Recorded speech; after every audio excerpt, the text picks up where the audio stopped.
Hai Sobat Sehat semuanya, saya Dr. Tirta Wijaya. Di channel ini kita akan bahas berbagai masalah seputar kesehatan, dan pada kesempatan kali ini kita akan bahas mengenai pemilihan kacamata. Jadi kacamata ini adalah merupakan alat yang digunakan untuk mengoreksi gangguan penglihatan yang disebabkan oleh kelainan refraksi. Apa itu kelainan refraksi? Untuk itu kita bahas dari kondisi normalnya dulu ya. Oke, kita lihat. Ini adalah diagram sederhana pada mata normal. Pada mata yang normal, untuk objek yang jaraknya jauh yang lebih dari 6 meter, itu akan di garis-garisnya cahaya itu akan dipancarkan sejajar atau hampir sejajar dan bayangan akan jatuh di retina. Dalam keadaan ini, bayangan akan terlihat jelas. Oke, sekarang bagaimana halnya kalau objeknya itu dekat? Ya, pada objek yang dekat, bayangan itu kalau lensanya tetap, kondisinya tetap, bayangan nggak akan jatuh di retina, melainkan jatuh di belakang retina, dan gambaran akan terlihat buram. Nah, untuk memfokuskan supaya garis ini jatuh di retina, mata melakukan akomodasi yang menyebabkan lensa akan menjadi lebih cembung. Dengan lebih cembung, cahaya akan dipantulkan sudutnya lebih mendekati garis titik api, sehingga gambar bayangan akan jatuh tepat di retina. Ini adalah pada mata yang normal, yang bisa melakukan akomodasi dengan baik. Nah, sekarang bayangkan misalnya pada saat melihat barang yang dekat ini, tapi mata kita bentuknya beda. Oke ya, misalnya seperti ini. Mata kita bentuknya lebih gepeng, sehingga pada saat melihat dekat, gitu ya, bayangan akan jatuh di belakang retina dan akan terlihat buram. Kondisi ini disebut kondisi hiperopia atau rabun dekat. Jadi orang yang bentuk matanya lebih gepeng itu nggak akan bisa melihat benda-benda dekat, jaraknya dekat dengan jelas. Untuk kondisi seperti ini dibutuhkan koreksi yang membuat supaya bayangan jatuh nanti di retina. Untuk kondisi semacam ini diperlukan lensa cembung. Jadi dengan lensa cembung ini, bayangan yang di sini akan dikerucutkan dan nanti akan dikerucutkan lebih jauh di lensa yang terdapat dalam mata. Jadi ini lensa kacamata, ini lensa dalam mata. Dengan bantuan lensa kacamata yang cembung ini, pengerucutannya jadi lebih dalam ya, sehingga bayangan bisa jatuh tepat di retina. Jadi lensa cembung seperti ini disebut lensa plus biasanya ya. Oke, terus kita kembali ke mata normal ya. Nah, kondisi yang satunya tadi kan kalau yang pada hiperopia itu matanya gepeng. Bagaimana kalau misalnya matanya cembung? Nah, pada mata yang cembung, bayangan akan jatuh di depan retina. Sama, buram juga. Jadi kalau untuk bayangan yang supaya terlihat jelas adalah bayangan yang jatuh di retina. Jatuhnya di depan atau di belakang retina, dia akan terlihat buram. Oke ya, pada saat buram begini, pada saat ini buram ini terjadi pada penglihatan jauh. Ya, kondisi seperti ini disebut rabun jauh atau miopia. Ya. Nah, untuk membantu supaya penderita rabun jauh bisa melihat barang-barang objek yang letaknya lebih dari 6 meter yang jauh, diperlukan kacamata dengan lensa minus. Oke, lensa minus ini akan memancarkan cahaya.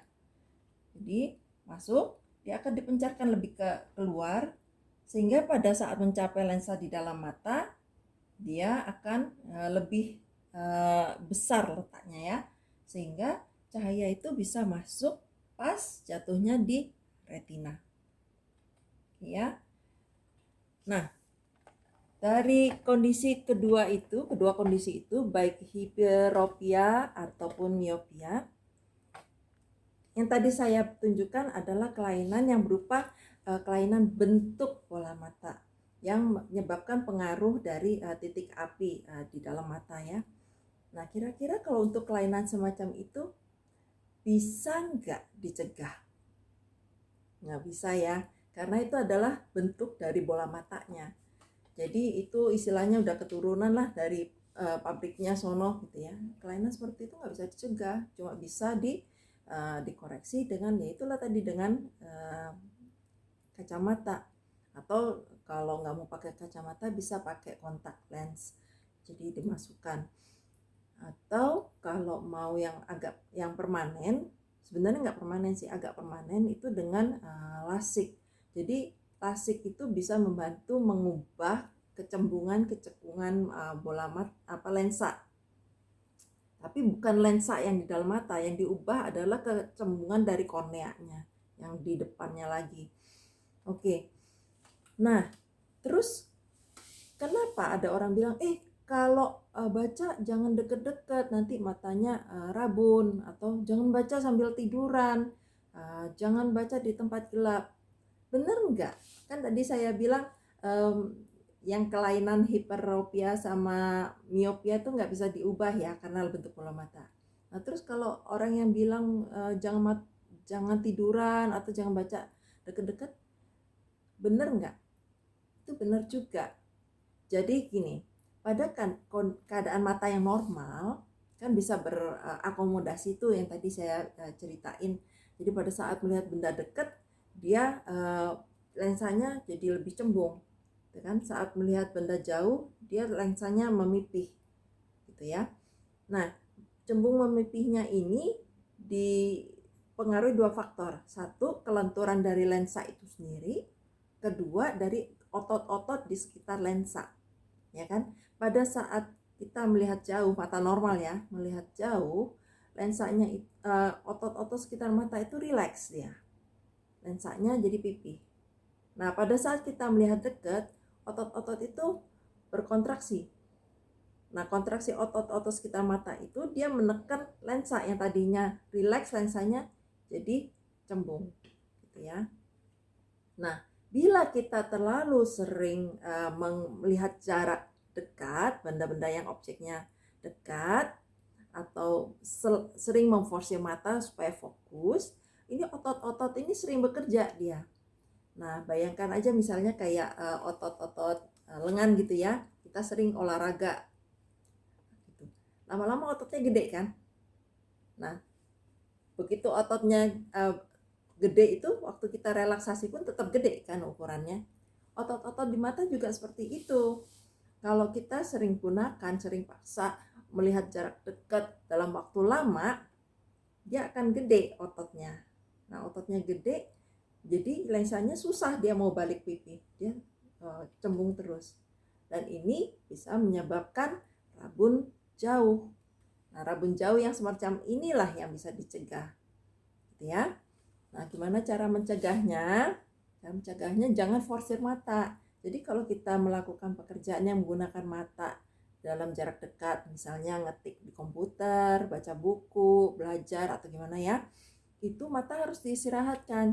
Setiap 20 menit sekali penggunaan mata, kita istirahatkan selama setidaknya 20 detik dengan jalan melihat objek yang jauh yang jaraknya lebih dari 20 kaki atau 6 meter. Ini karena penelitiannya dari bule ya, jadi mereka pakai kaki bukan pakai meter. Jadi 20 kaki itu 6 meter. Jadi sekitar 20, 20, 20. Setiap 20 menit sekali istirahatkan selama 20 detik untuk melihat benda yang berjarak 20 kaki atau 6 meter. Itu dengan mengistirahatkan mata diharapkan ototnya nggak terlalu terfosir, jadi nggak cepet gede dia ototnya gitu ya. Nah terus bagaimana untuk pemilihan kacamata? Bisa nggak sih kita pilih kacamata, kita duduk di optik, diperiksa dengan mesin jepret, itu yang dipakai? Nggak bisa. Kenapa? Karena yang dilakukan dengan mesin itu adalah mengukur kondisi mata pada saat biasa. Sedangkan untuk pembuatan kacamata, kita harus pakai lensa uji. Kenapa? Karena mata kita juga kan masih ada akomodasinya. Kita mesti cari kondisi yang nyaman untuk si pemakai. Jadi perlu dilakukan lensa uji.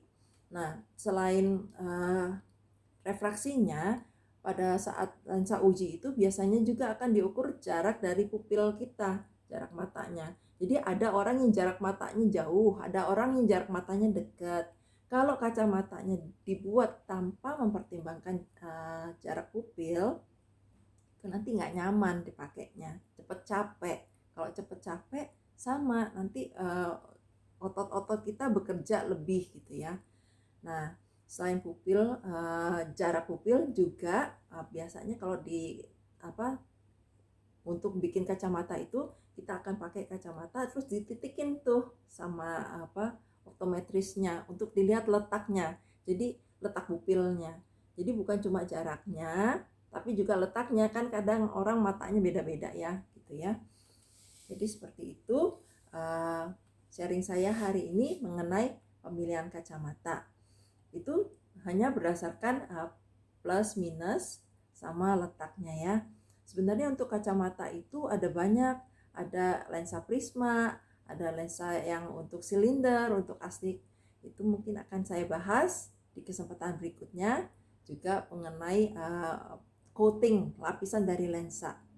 Sekian sharing saya hari ini, semoga bermanfaat. Salam sehat selalu.